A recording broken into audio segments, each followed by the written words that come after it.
Hey, how's it going, guys? Alright, so in this video, we'll learn how to do a RFM analysis using SQL in SQL Server. An RFM analysis is a marketing technique used to analyze customer behavior based on three factors: recency, frequency, and monetary value. And by analyzing these factors, businesses can gain insights into their customers' behavior and tailor their marketing strategies accordingly. Now, to do the RFM analysis, I'll be using this data set from data.world.com, which I'll share the link in the description below. And the data set's called US Regional Sales Data. Alright, so here we have this CSV file, and which I already upload to my SQL Server database. Alright, so if I run the this select query, and here's the sales table. Now, because this data set is a little bit outdated, so I need to let's figure out the latest dates from the order date count first. So here I can use the max function, and I'll grab the order date count, and I forgot the function statement. Alright, so if I run this query here, so from the data set, the latest order date is December 30, 2020. Now let's assume that today is, let's do January 1st, 2021. Alright, so here I'm going to declare a variable, and I'll name the variable today date as date. And for the date value, it's going to be 2021, January 1st. So first we need to figure out three things: the most recent order dates by each customer, the number of purchases by each customer, and the total amount that each customer spent. Now here I'm going to insert the select statement from sales data. Now to review the table first. Now here we have this customer ID, which we can use to identify each customer. Alright, so I'm going to insert the customer ID count, and I'll name this as customer ID.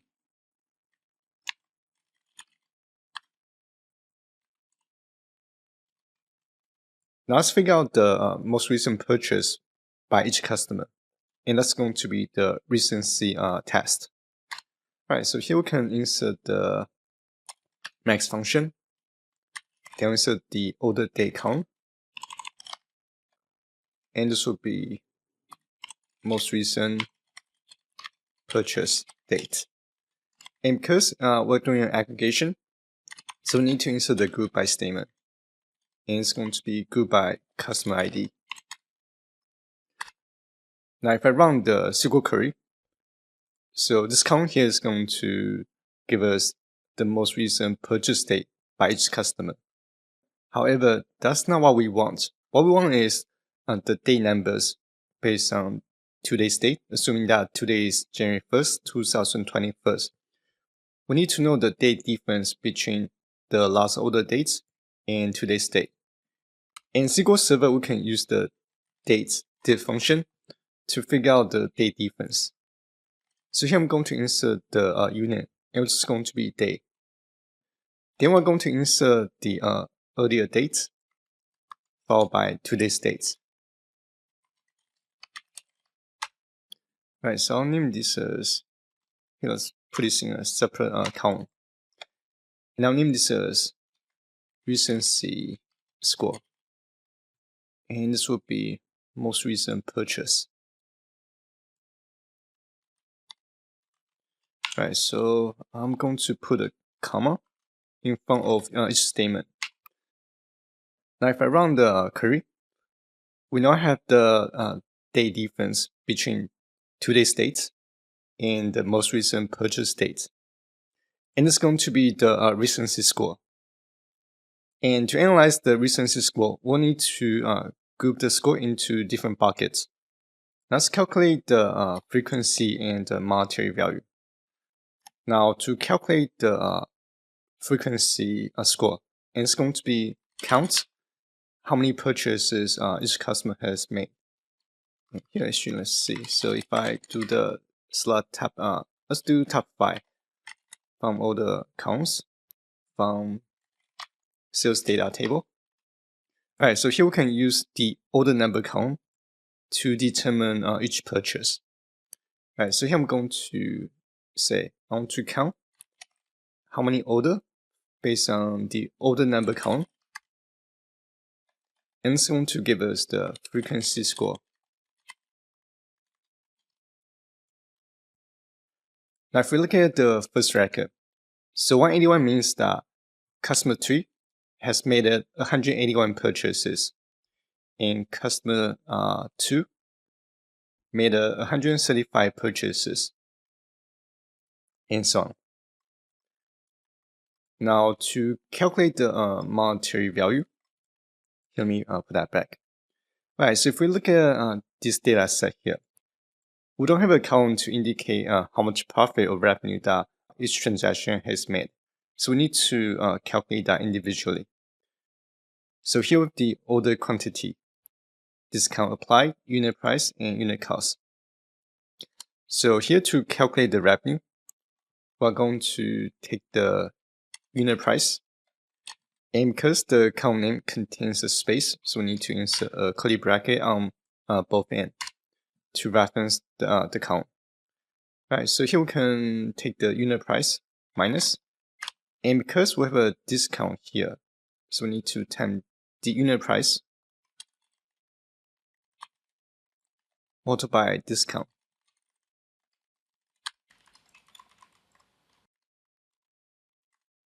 So here the revenue is going to be unit price minus the discount that we're giving to each customer, or not each customer, giving to this order, minus unit cost. And we need to aggregate the total sum. And it's going to be monetary score.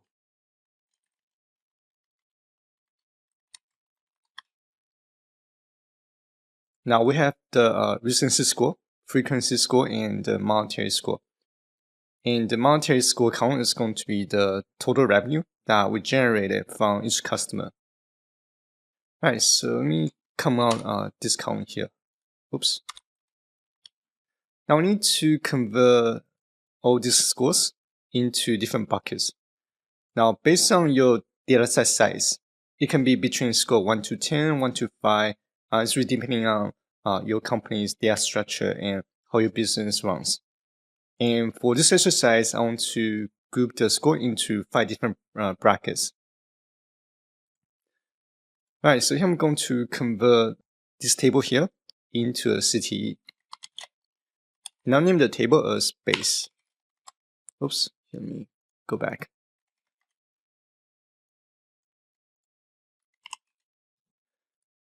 Now to group the scores into the buckets, in SQL Server there's a function called NTILE function, and which is a window function that is used to divide a result set into a specified number of equally sized partitions or groups.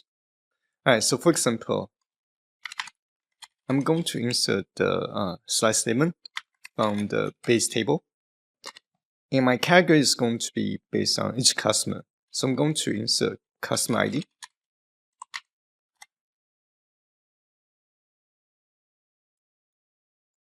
Next, I'm going to insert the NTILE function, and I want to group into 5 buckets. Then I'm going to insert the over clause, open parenthesis. Then I'm going to insert the order by statement to determine how I want to bucket the scores. And I want to bucket the scores, giving 5 is going to be the highest score, and 1 is going to be the lowest score. So I'm going to say, yeah, this is going to be based on the recency score count.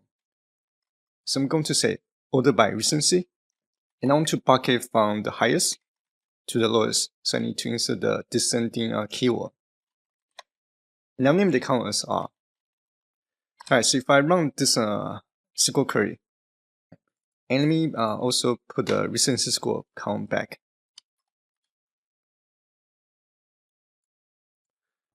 Now if we take this table to an Excel spreadsheet,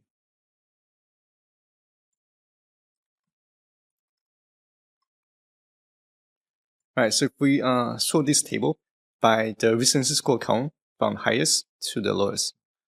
Now, if I go to the last column, now because these customers made a purchase very recently.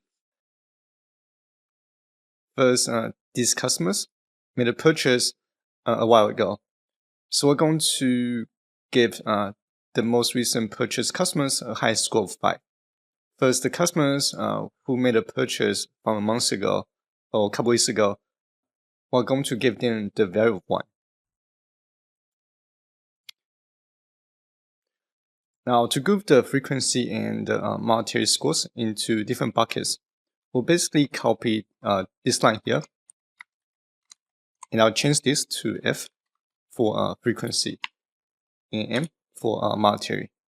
Now here we need to change the column name, and it's going to be frequency score, and this will be monetary score. Right, so if I run the query, and we insert the frequency score column and the monetary score column into the table set, so we can do a quick comparison. Right, so if we look at here, let me put this into Excel spreadsheet.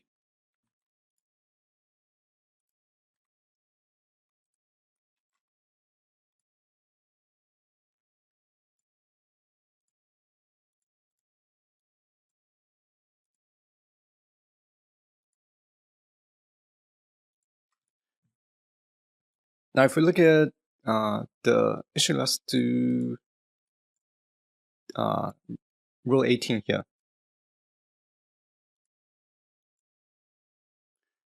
And I'll format the monetary score column to 0 decimal places.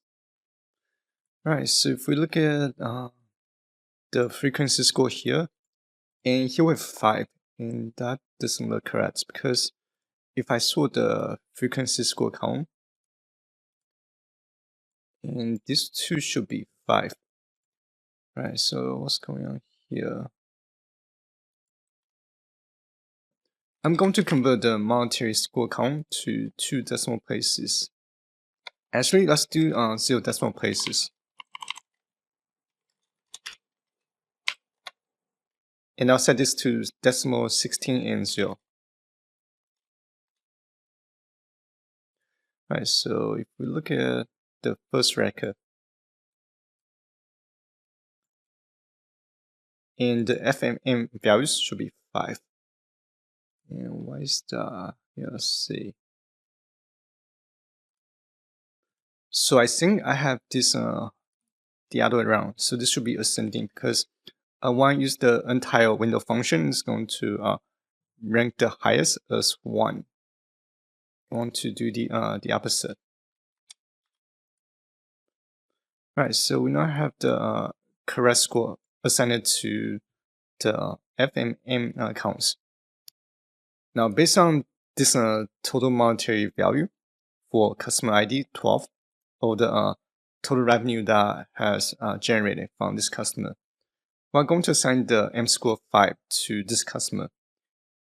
Same thing with the frequency score. Now, to complete the analysis, I'm actually going to do one more step further. All right, so I'm going to convert this table here into another CTE, and I'll name this as RFM scores.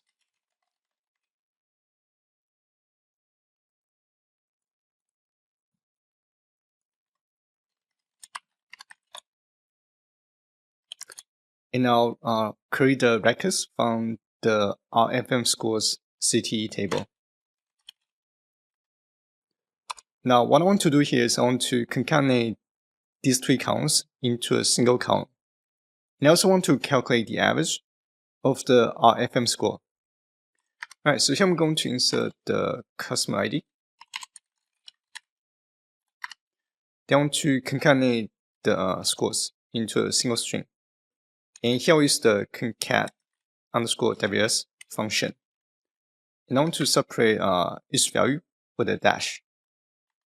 Then I'm going to insert the count name. And I'll name this as RFM cell. Now to calculate the average, and because these three scores are in three different counts, so we need to manually add them together first and divide by 3.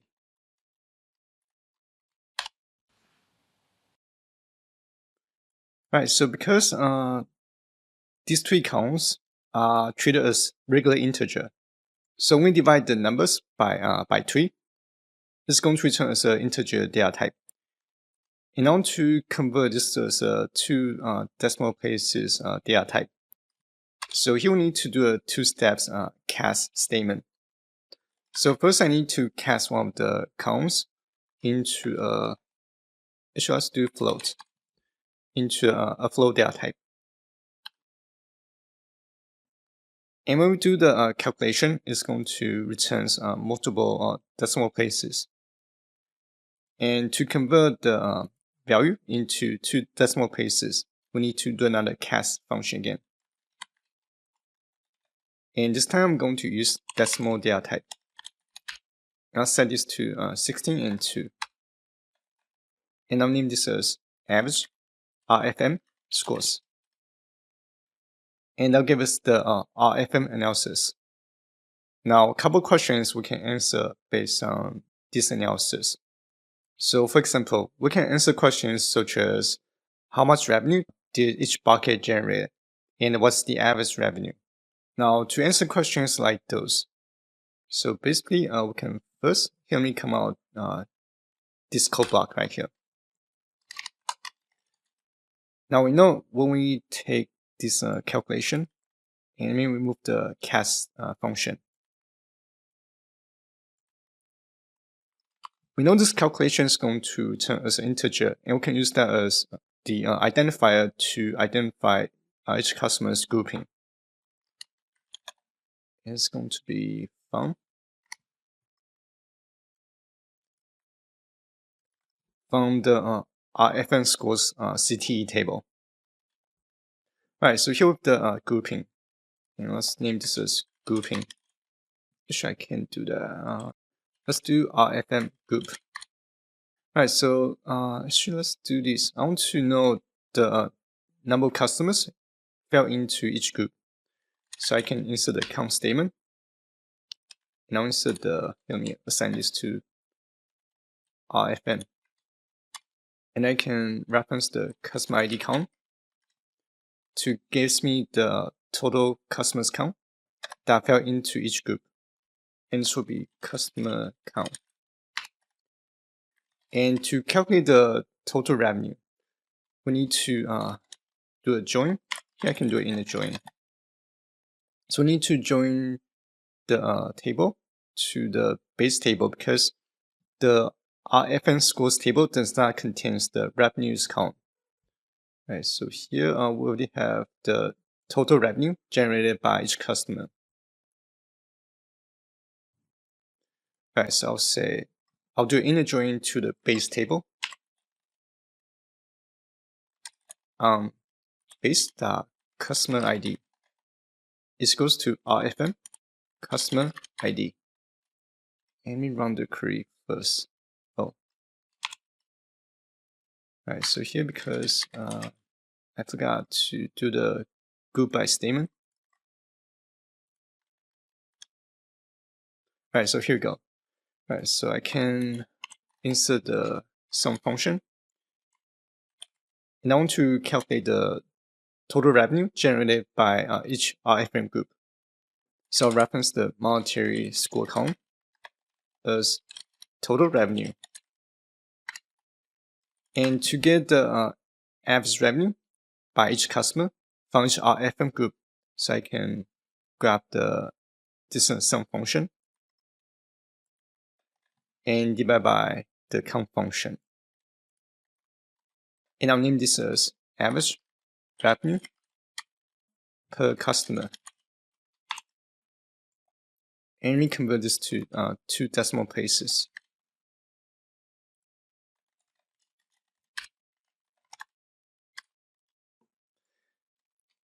And I'll order the table by the RFM group count in descending order. Oops, yeah, this should be ordered by. Alright, so if we look at this result set here, we now have a different view to give us more information on how to evaluate our customers. So this is going to be everything I'm going to cover in this tutorial, and hopefully you guys find this video useful. And if you enjoyed this video, please don't forget to give this video a like and click on the subscribe button, and I'll see you guys next time. Bye bye.